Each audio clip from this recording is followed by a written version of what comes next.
સુરતમાં વધુ એક નેતા અધિકારીઓ પર લાલઘૂમ થયા। મંત્રી પાંચેરિયા બાદ હવે પૂર્વ મંત્રીની અધિકારીઓને કડક ચેતવણી।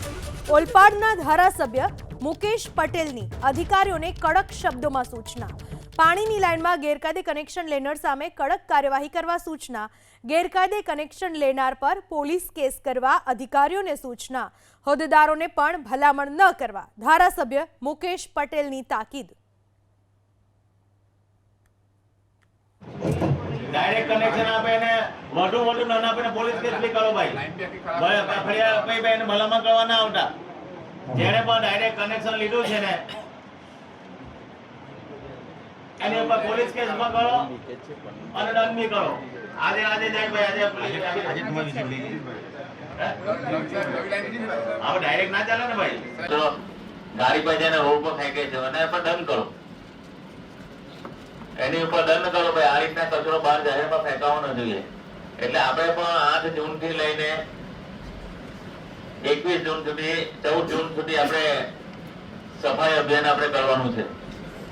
એ સફાઈ અભિયાનની અંદર દરેક ગામની અંદર સીડીઓથી દરેક ગામની અંદર સરપંચથી અને એની ગામના લોકોને સાથે રાખીને એ કામ કરવાનું છે। ઓલપાડના સરપંચ આવ્યા છે, ઓલપાડ સાયન્સ ટીમ।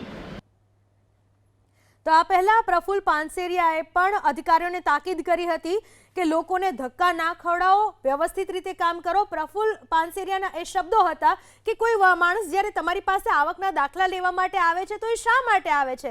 જ્યારે જરૂરિયાતમંદ હશે માણસ ત્યારે જ એ આવકનો દાખલો કઢાવતો હશે ને।